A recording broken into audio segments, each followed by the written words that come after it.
Good morning from the Welch household. Don't worry about us, we're doing just fine, but we do miss everybody. What? Good morning. My name is Brenda Austin and I'm on staff at First United Methodist Church. We are so glad that you've joined us. You can connect with us further on our website, foomer.org, or on Facebook. You'll find other worship services that we've done or devotionals, and you can also leave us a prayer concern. We're so glad that you've joined us. Let us worship.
Take 37.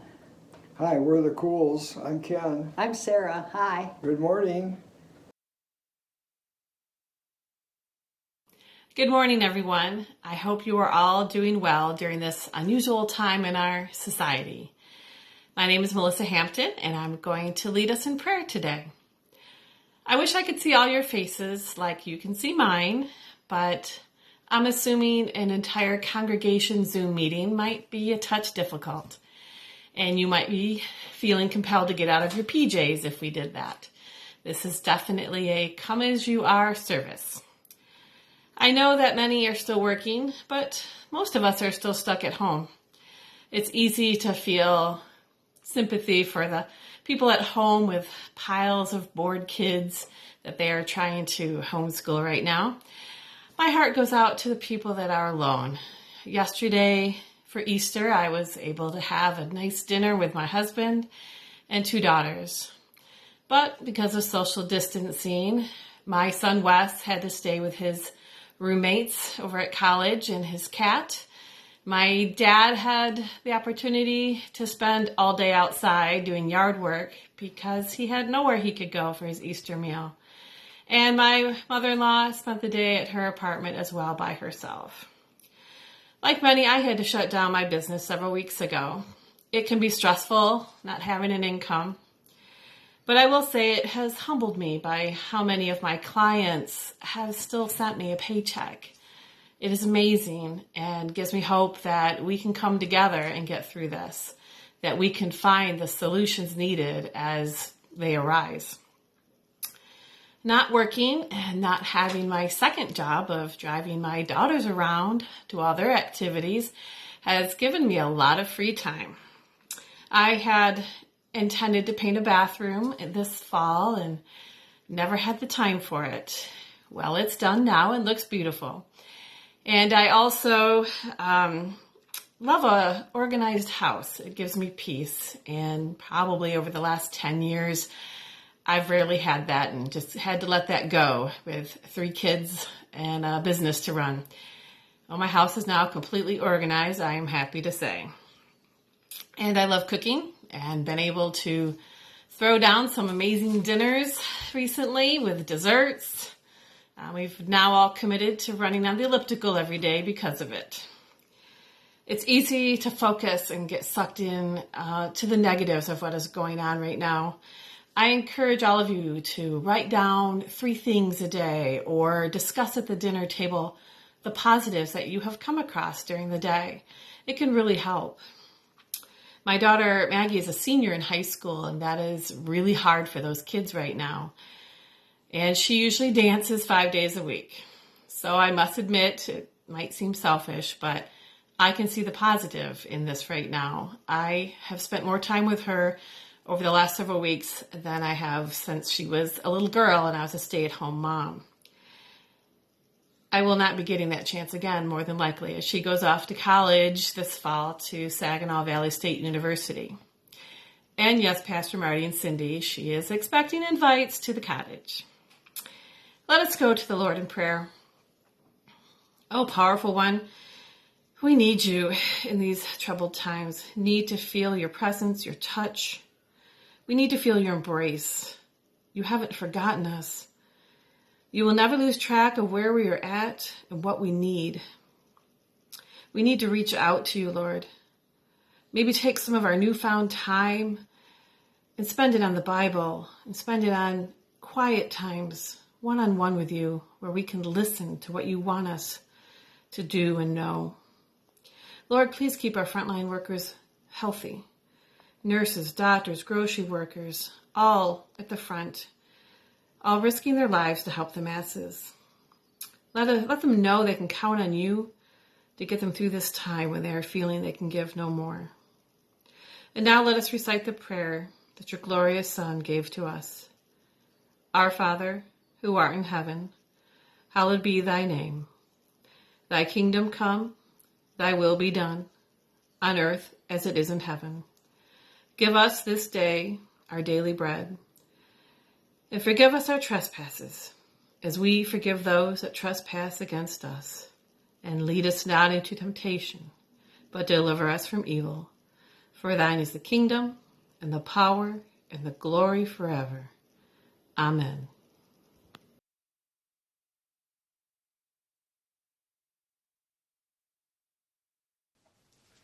From 1 Peter, pray may the God and Father of our Lord Jesus Christ be blessed on account of his vast mercy. He has given us new birth.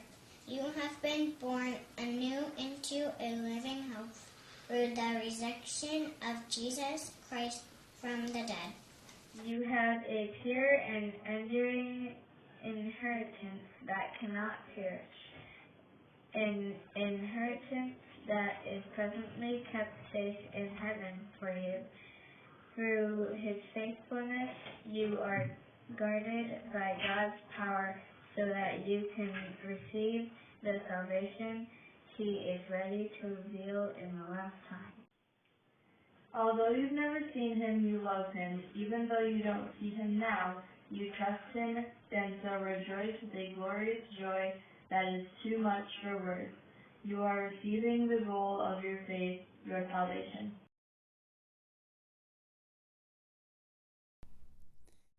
We have chosen the first Sunday after Easter for what we call Holy Humor Sunday. Our topic today is on joy. And I have found that joy is often a hard thing to come by. I mean, it is often a hard thing to even understand. Joy is not happiness. They are very different. Happiness is about outcomes, about results of happenings.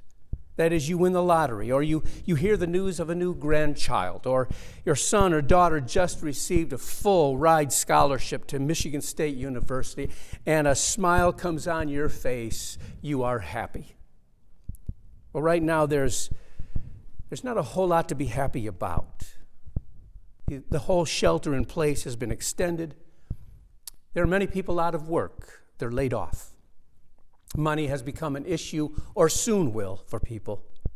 And this virus, sometimes it just seems like it's one misstep away, a doorknob or a railing or something along those lines. But joy is different. Joy exists in spite of our happenings, our circumstances.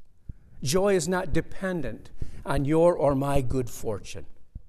And yet, joy can be hard to grasp. It can be elusive, rather confusing. Joy is like a lot of things that confuse humankind. Just let me give you a couple for instances. One is this. So why do toasters have a setting that burns the toast to the point of non-consumable? I mean, there's no decent human being who would eat it, right? Why do they have that? Or if the professor on Gilligan's Island can make a radio out of a coconut, why can't he patch a hole in a boat? Why does Goofy stand erect and Pluto is on all fours? Aren't they both dogs? I don't understand. If Wile E. Coyote had enough money to buy all that Acme supplies, why doesn't he just buy dinner? Did you ever notice that when you blow into a dog's face, it gets agitated? The dog is agitated, gets mad. But yet when you take them for a ride in the car, they can't wait to stick their head out the window. Does pushing the elevator button more than once, does it make it arrive any faster?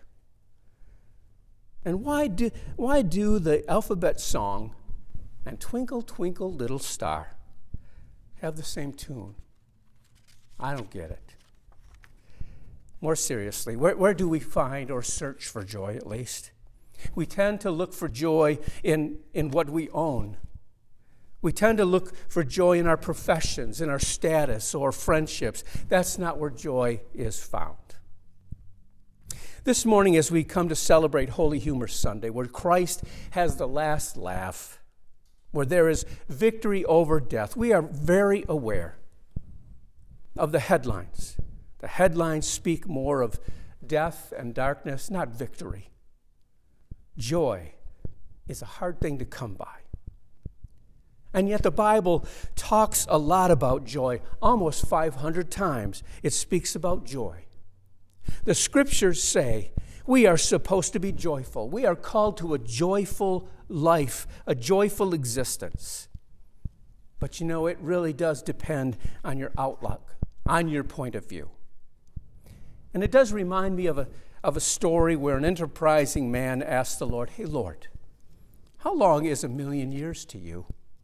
The Lord replied to me, 1,000,000 years is like a second. Well, the man plays this one out. "Lord, how much is $1,000,000 to you?" And the Lord said to me, $1,000,000 is like a penny. Well, thinking he'd found a loophole, the man asked, "Hey, Lord, may I have a penny?" And the Lord answered, "Sure, just a second." The message of scriptures is to be a joyful person, that even in the midst of circumstances, be of great joy and cheer. To celebrate this Holy Humor Sunday, let's hear from some other folks in the life of the church. How do you make a bandstand? You take away the chairs. So one day up in heaven, St. Pete was looking at the daily schedule and see who he has coming in that morning. And he looks down and he sees that there's a Methodist minister and a lawyer that are due to show up. And sure enough, they show up right on time. And St. Pete says, well, gentlemen, let me take you through the kingdom and I'll show you where you get to spend eternity. So they're walking down this beautiful road and they come to a nice ranch house sitting on a quarter of an acre. And it's a nice little place. And St. Peter says, Methodist minister, this one's for you. This is where you get to spend eternity.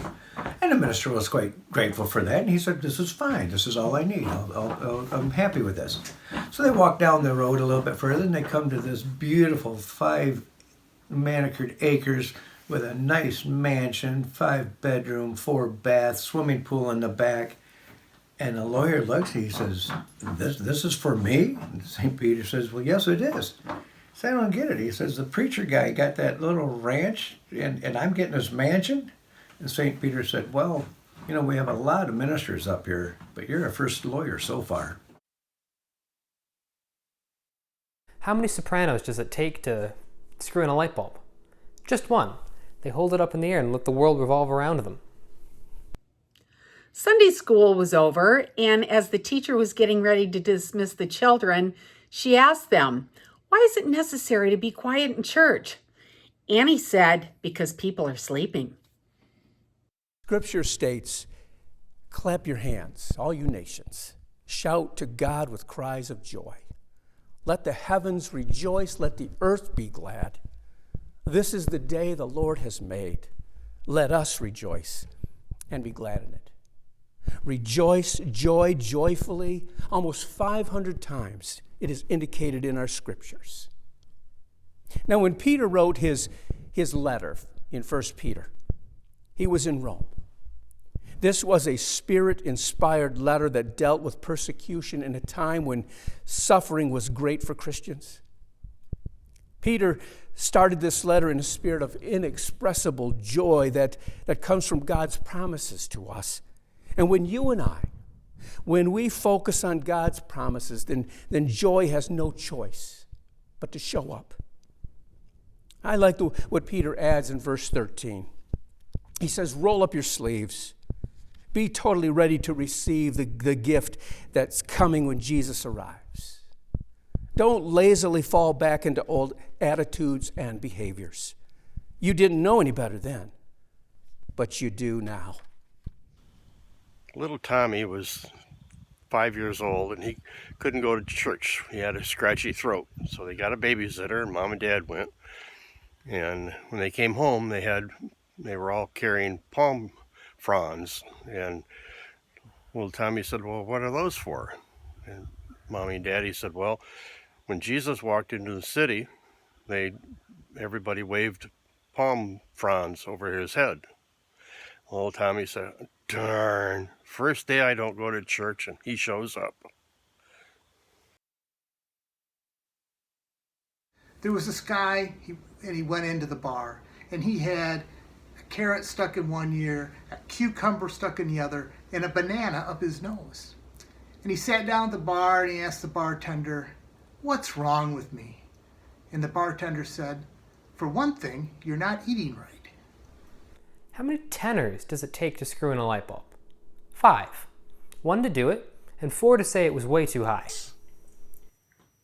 What music are balloons afraid of?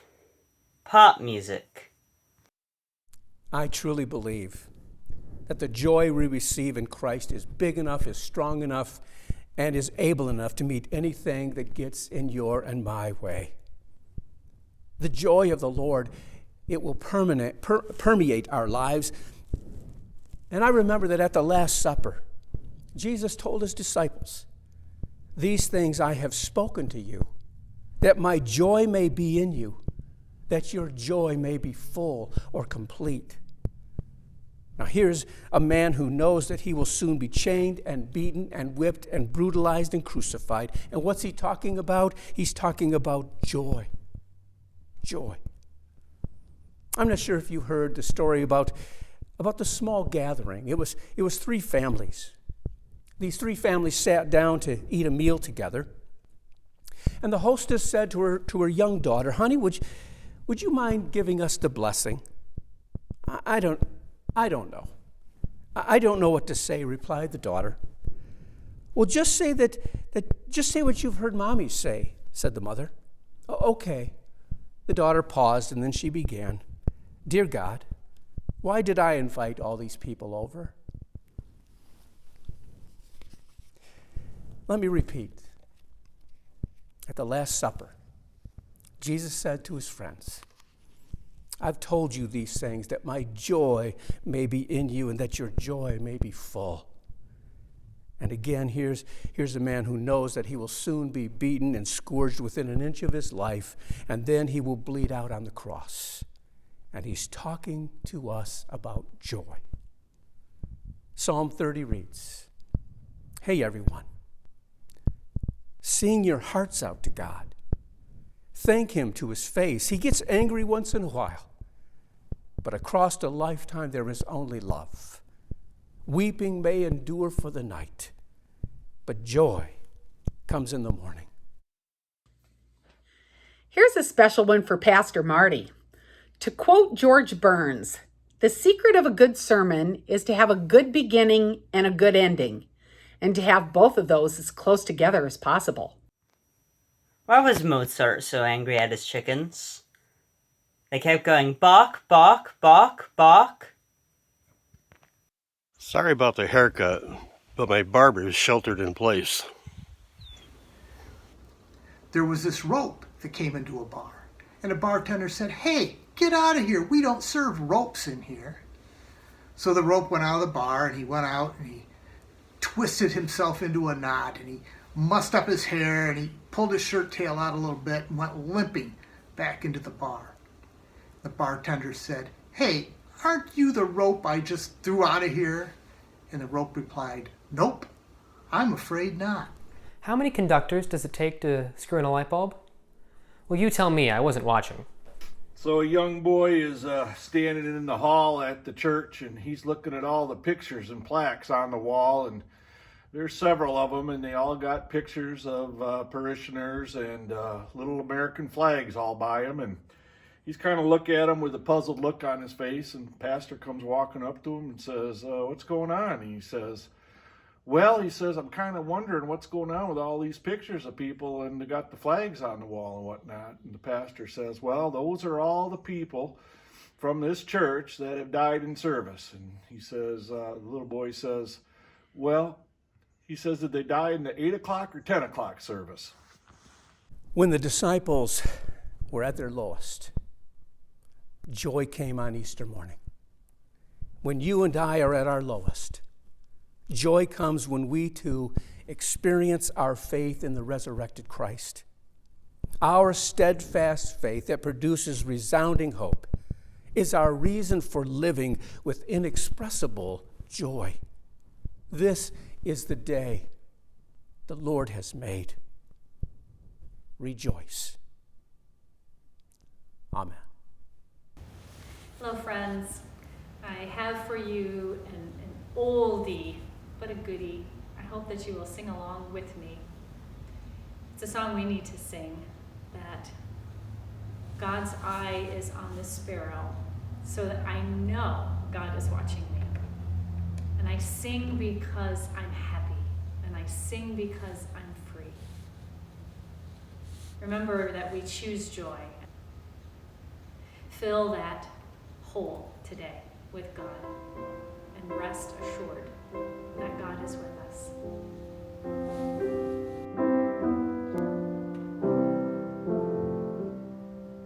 Why should I feel discouraged? Why should the shadows come? Why should my heart be lonely and long for heaven and home when Jesus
Hi, I'm Steve Peters, and I've been asked to give the offering talk today. We know we live in difficult times, but as Christians, we believe we have the answers for a world that is both broken and hurting. That means we need to be bold and courageous in what we do. We need to keep these online services going. We need to keep our church building maintained and safe. And we need to continue to support the missionaries on the front lines here and around the world. Although there are no ushers today to pass the plates, there are other ways to give. Online giving can be convenient for both you and the church. It's easy to do from our website, fumer.org, or simply mailing a check still works. Do what you can, but whatever you do, may it be a bold and courageous act for a world that is broken and hurting.